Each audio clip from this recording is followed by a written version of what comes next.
Halo guys, bertemu lagi dengan saya Pablo. Welcome to my channel. Apa kabar kalian hari ini? Semoga kalian diberikan kesehatan dan dilindungi dari wabah yang melanda negara kita ini, dan dimurahkan rezekinya, dan selalu teratasi semua masalah finansial Anda. Jangan lupa like dan subscribe agar kami dan tim lebih semangat untuk membangun channel ini dan berkembang, sehingga memberikan sebuah edukasi dan solusi tentang finansial Anda. Dukung kami di channel ini. Hidup adalah perjalanan.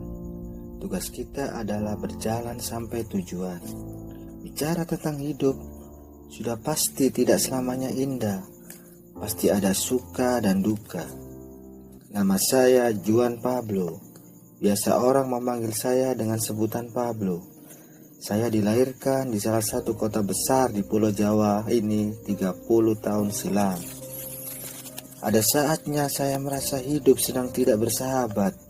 Masalah di tempat kerja belum selesai, sudah ada lagi masalah di rumah. Belum lagi ada tagihan yang menjadi beban. Masalah sulit berganti dalam hidup saya. Ketika kegagalan dan kejatuhan membawa saya jauh ke bawah, semua itu berbeda ketika saya berada di lembah kelam. Ketika saya kehilangan segalanya. Ketika semua yang sudah saya bangun selama ini hancur seketika. Rasanya begitu menyakitkan, begitu memalukan, begitu menyedihkan. Walaupun kesedihan datang bercampur dengan penyesalan, tetapi hadapi dengan ketegaran. Saya ingin kamu sadar, titik terendah itu bukanlah titik terakhirmu. Titik terendah itu bukanlah di mana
dengan pinjaman online.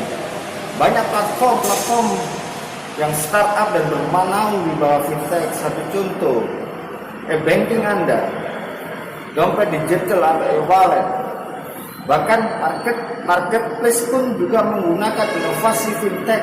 Semua transaksi yang berhubungan dengan isi saldo, deposit, bahkan itu penarikan dana dan yang lain, itu adalah peran besar daripada fintech sendiri. Tahun 1980, di mana era komputerisasi, banyak perusahaan bank konvensional yang menggunakan big data. Pada waktu itu adalah era elektronika, era di mana transaksi ekonomi menggunakan platform elektronik, seperti halnya ATM, debit, kartu kredit, dan yang lain.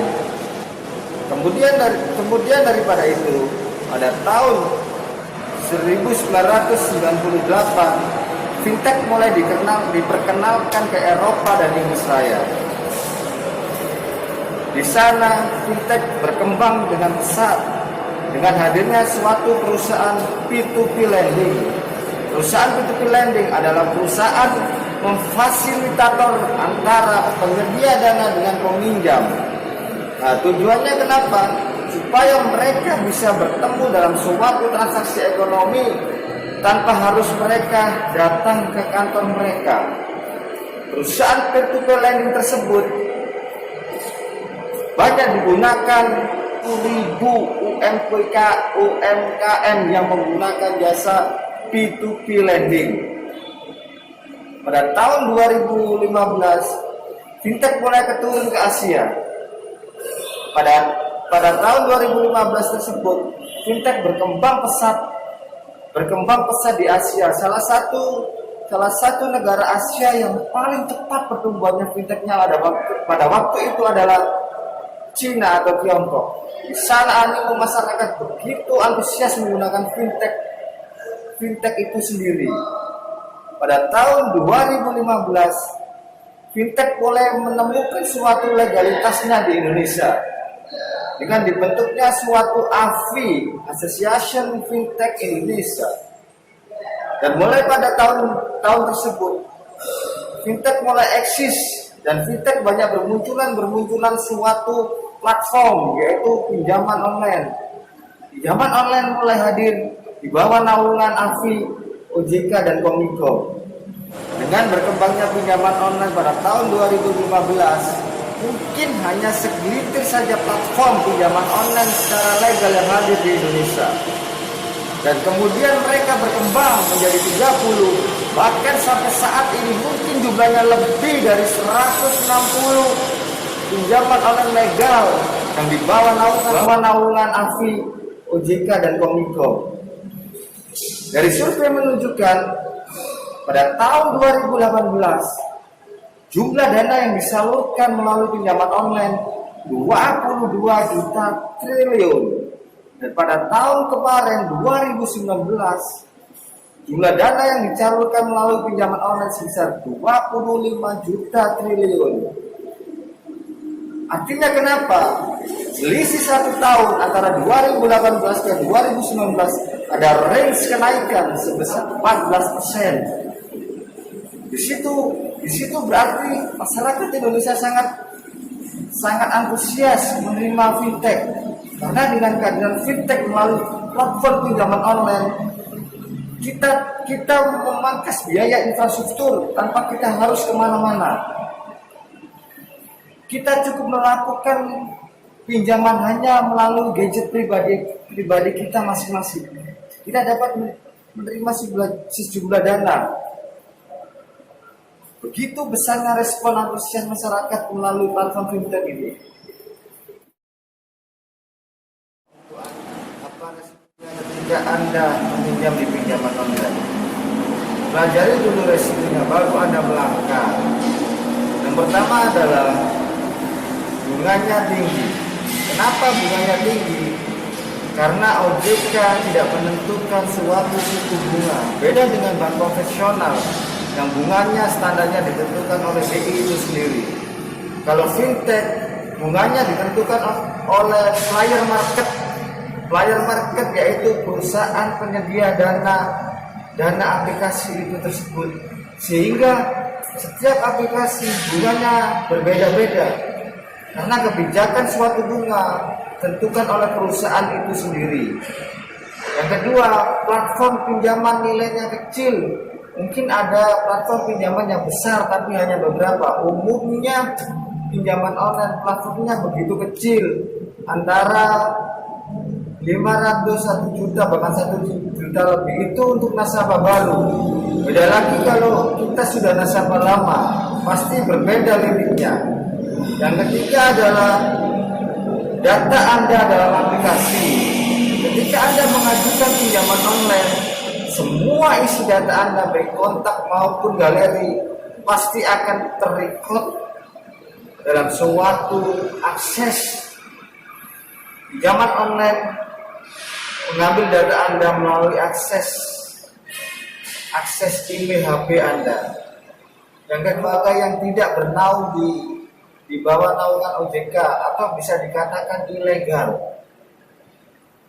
Yang berikutnya adalah penagih datang ke rumah Anda atau yang dinamakan dengan istilah developer. Apabila Anda terjadi gagal bayar, ada beberapa sebuah APK pinjaman legal yang akan datang ke rumah Anda menjemput tagihan Anda. Tidak semua, tapi ada beberapa operasi yang lebih besar daripada pinjaman online. Karena ada begitu potongan administrasi yang dilakukan pinjaman online sehingga pinjaman tersebut dia sampai ke tangan Anda. Ketika Anda siap dengan resiko tersebut, boleh silakan Anda mengambil pinjaman online. Tapi ketika Anda tidak siap dengan resiko tersebut, saya sarankan untuk Anda tidak sama sekali mencoba pinjaman online. Karena begitu kasus yang terjadi di lapangan, banyak orang-orang yang depresi, bahkan dia harus keluarkan kejahatan karena pinjaman online. Dan ketika banyak terjadinya keretakan rumah tangga karena kasus pinjaman online. Dan bahkan yang sampai riskan adalah kasus bunuh diri yang terjadi karena pinjaman online. Dan kalau pinjaman online legal, mereka menganut paham yang sesuai dengan arahan OJK, baik penagihan ataupun tidak penagihan. Dan kalau pinjaman ilegal yang tidak bernama di OJK, dia menghalalkan segala cara supaya tagihannya bisa keluar dan terbayarkan. Anda harus siap dan cermati resiko yang terjadi ketika Anda gagal bayar di pinjaman online sebelum Anda melangkah. Apa solusi buat Anda yang sudah terjerat pinjaman online? Solusinya ada beberapa. Yang perlu Anda pelajari dulu, apa resikonya ketika Anda lalai dan gagal bayar. Anda akan diintimidasi kontak Anda. Ya, kontak Anda akan menghubungi debt collector akan menghubungi kontak darurat Anda, dan Anda akan dipermalukan secara terbuka kontak Anda dengan kata-kata yang halus, bahkan juga sampai dengan kata-kata kasar. Satu contoh, Anda penggelapan uang dan lain-lain sebagainya. Itulah cara mereka penagihan, supaya Anda malu, depresi, dan Anda mulai berusaha untuk membayarnya.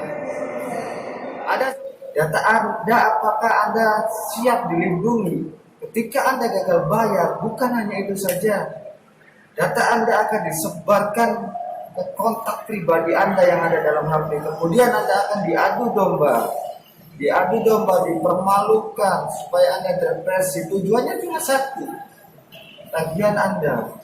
Adalah salahnya di mana? Money management mereka. Saya dan tim menawarkan suatu konsep money management cerdas ala PTT, di mana kita membayar suatu pinjaman bukan dengan duit pribadi kita, tapi kita menggunakan suatu aplikasi untuk membayarkan suatu pinjaman Anda. Anda bisa hidup tenang, terbebas dari semua masalah. Tip dan trik bagaimana mental kita harus kuat ketika kita menghadapi suatu DC dan ataupun menghadapi suatu penagihan yang ekstrim kita. Karena banyak dari kasus mereka meminjam tapi mental tempe, tidak dikondisikan. Kita juga akan membangun mental Anda supaya Anda bisa kuat dan tegar menghadapi semua cobaan. Kupas lebih jauh tentang money management cerdas ala PTT. Anda bisa menghubungi kontak person admin kami dan konsultasikan semua masalah finansial Anda kepada tim admin kami.